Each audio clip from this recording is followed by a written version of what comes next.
So, the first ever Splatoon spin off game, and that is a direct quote, has just been announced. It's a strange announcement to drop at a moment's notice, especially since it seems to be the kind of announcement that might otherwise have been saved for a full general direct, the odds of which must now be rather lower than before. I'd say 30% max of a general direct before the end of July. That said, Nintendo very often chain announcements together of late. Think of the combo of Xenoblade Chronicles X Definitive Edition, Alamo, and the test play game in late 2024, or the March Direct, the Zelda movie news, and the April Direct, all within a few days earlier this year. I'd say there has to be a 50% chance of another, at least somewhat significant announcement from Nintendo by the end of this week, given the way that they usually like to chain these announcements together. This also, in retrospect, makes a lot of sense as to why they wouldn't want to have a Nintendo music drop for this week. However, for now, let's take a moment to deep dive Splatoon Raiders, the newly announced spin off title. What can we infer? With no date specified and not much in the way of actual gameplay details given to us, it's pretty difficult to say for sure. All it says is that the title is Splatoon Raiders. The graphics look awesome, which you'd expect since it's Splatoon 2 exclusive, and some reporting suggests that this is a single-player game primarily, perhaps based off the statement, playing as a mechanic, you'll go on an adventure in the mysterious Spiralite Islands alongside Deep Cut, although I don't really see that precludes there being multiplayer elements, perhaps significant multiplayer elements, perhaps co-op, or perhaps something else. First of all then, graphically this clearly leverages the look and characters of Splatoon 3. This reminds me very much of the way Hyrule Warriors recycles the core development content and assets of Zelda, the design of the universe and the various characters, or how the Mario Kart 8 Deluxe Booster Course Pass leveraged old assets to make new content. As Nintendo's development periods ramp up, as they're spending longer and longer developing their games, it makes a lot of sense for these games to offer multiple different bites at using these core assets. If they can offer spin off games as well as core titles using the same development resources, it sweats the assets so much better. One question, though, is who this development team could be. I've looked in previous videos at the status of EPD5, the team responsible for both Splatoon and Animal Crossing, and in previous years, Sports Resort as well. The sports team seemed to have decamped to EPD4, with the Switch sports team having had many of the same people, including the same director, as the Wii Sports game back along. But if we look at Animal Crossing, we can see the approach to spin-offs is slightly different, which is that they have spin-off games trial different concepts which could ultimately be reabsorbed into the main game. For example, Happy Home Designer was reconstituted as DLC for Animal Crossing New Horizons as Happy Home Paradise, though, to be fair, I should also say that it's clear that Animal Crossing Amiibo Festival, while it did use the amiibo, probably was never intended to be reabsorbed into Animal Crossing per se, given that it was developed outside the main group by what is now Nintendo Cube, and was clearly developed more as a Mario Party alternative using the Animal Crossing cast. Therefore, it might make sense for Splatoon to follow that similar approach to Happy Home Designer, with spin-offs being used to try more complex or original game mechanics, which might either make for a permanent spin-off or which could be cannibalized back into the main title at a later point if they're only moderately successful. If this is the case, it would suggest that there is a key team working at this from inside the Nintendo's Splatoon grouping, a grouping which has ballooned in size considerably since the first two titles, at least looking at the Splatoon 3 credits and comparing them with the other credits. This doesn't preclude outside groups being involved, such as Aiting, Bandai, Toze, or others who could come in for assist work, but it definitely feels like this is a Nintendo initiative primarily, and not, like Hyrule Warriors, Cadence of Hyrule, or Mario Kart Live Home Circuits, outside pitches to start with. Could the Splatoon team therefore have the capacity to develop a secondary Splatoon game, as well as working, I'm sure, on the next mainline title? Quite possibly if they have a group that last worked on the side order DLC and another upstart team just forming, working alongside. I think it has to be at least a 50% likelihood that the primary group responsible for this game is, rather than an externally contracted team, a group based at Nintendo. Although I wouldn't be surprised if, when the credits are revealed, there are other groups pitching in, just like 18 has a strong hand in Pikmin, and Bandai Namco and Monolith Soft have both worked on past Splatoon titles. What I do find particularly interesting is that this is not a side project of the type we often see in Zelda, where it feels like they just want the Splatoon brand for awareness.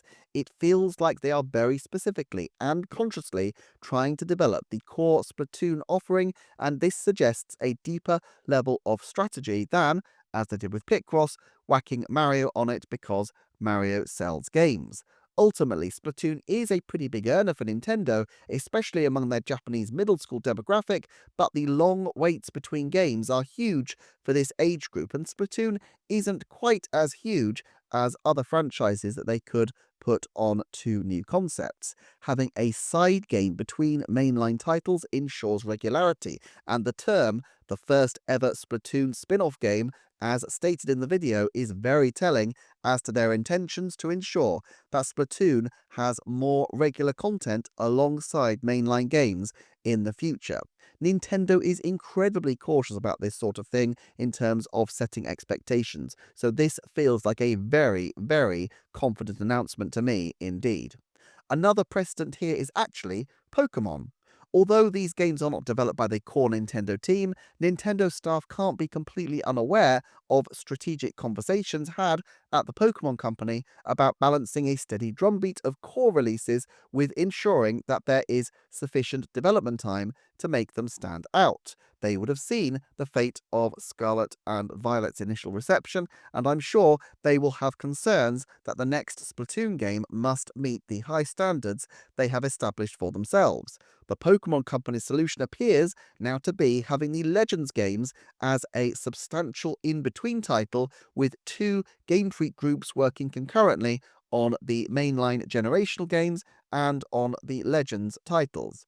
Legends gets to be experimental, while the core titles are a bit more trad, but ideas and initiatives pioneered in Legends may make their way to the core games, as we saw with the very open mechanics of Scarlet and Violet. Another reason this comparison feels like the closest to Nintendo's current intentions is that Splatoon 4 is surely destined for the relatively early days of Switch 2. I would still find it surprising if Splatoon 4 were too far off, though.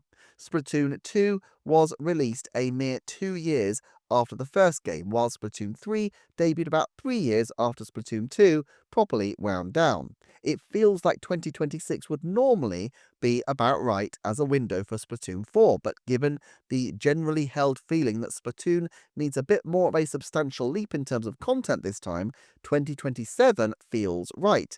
Though, if Splatoon Raiders doesn't launch until 2026, it is quite possible that we could be waiting until 2028, given that they'll want to give a fair amount of leeway after Splatoon Raiders so that it doesn't get completely swallowed by the announcement of the new game. I feel 90% sure that this is the outer tramline of possibility, though. I really can't see Splatoon 4 pushing any further into 2029 and beyond, unless, of course, there is some kind of developmental catastrophe. Interestingly, Raiders doesn't have any confirmed date at all, which I do find a little surprising. Sometimes Nintendo does trail things a long time in advance, but normally this is only their biggest games which get more of an 18-month trail, and sometimes not even that.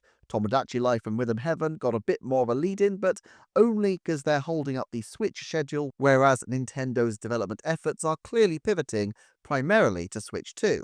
I would say that Raiders' last potential date is the holiday of 2026, as this would represent an 18-month window equivalent to, for example, the trailing of Splatoon 3 in February 2022 before its release in September 2023, or Animal Crossing being announced in September 2018 for a March 2020 release.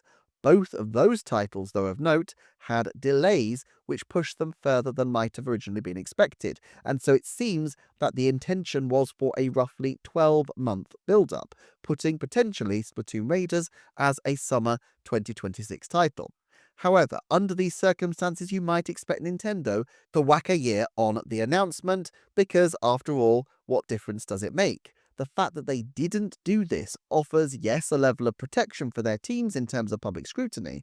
There's now no pressure if it does turn out to be a 2027 title, as there's actually a good bit of leeway, and maybe the team will decide that they want to do a lot more work on it, want to add a lot more, and so, as these projects sometimes do, they develop into bigger projects than originally envisioned, and the dates end up being pushed back and back. But this also does permit Nintendo to do a shock, surprise, and delight announcement for 2025 if need be, given that if Hyrule Warriors Age of Imprisonment is indeed a January or February game, there will likely be at least one gap left this holiday. It's interesting, isn't it, that this holiday season will mainline so many of Nintendo's big-time franchises. Through the Nintendo Switch 2 editions of Zelda Breath of the Wild and Zelda Tears of the Kingdom, if not through Hyrule Warriors, we have Zelda represented. Mario, Kirby, Donkey Kong, and Metroid are already here. That leaves Splatoon, Pikmin, and Animal Crossing of their truly titanic franchises, and if they can do an early Splatoon title as well, that just leaves two franchises still to service.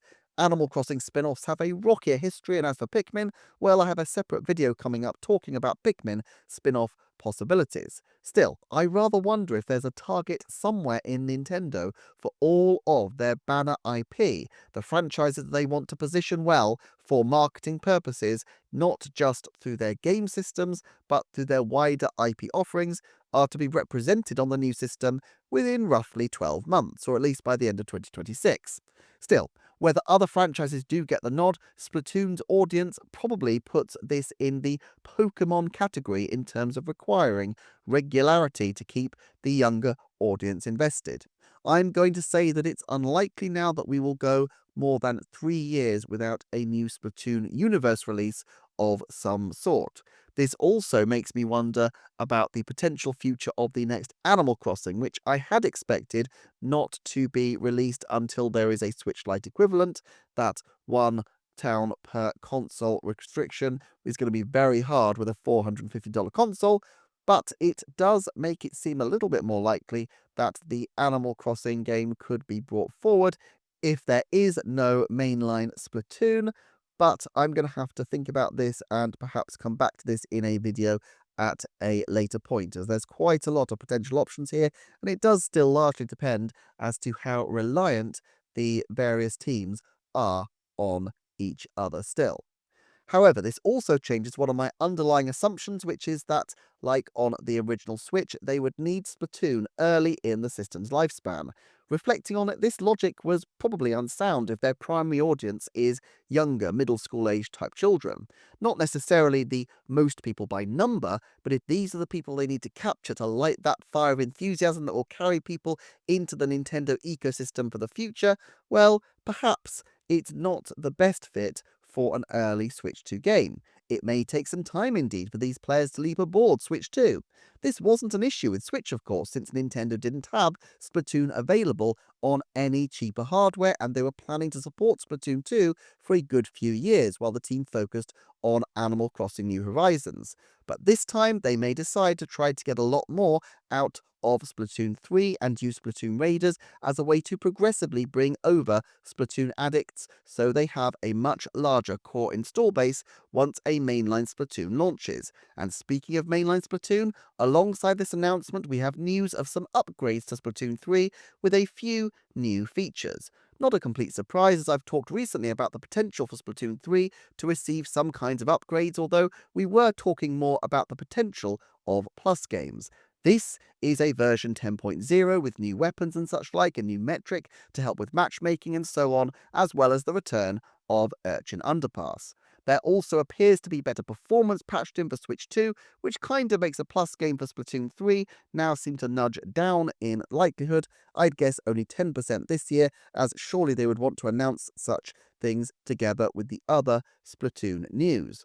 Ollie and the patron did notice an area in Splatoon 3 that looked like it could have been intended as a way to access a new expansion area. But of course, for all we know, Raiders was originally conceived as Splatoon 3 DLC that ultimately spun off into its own title.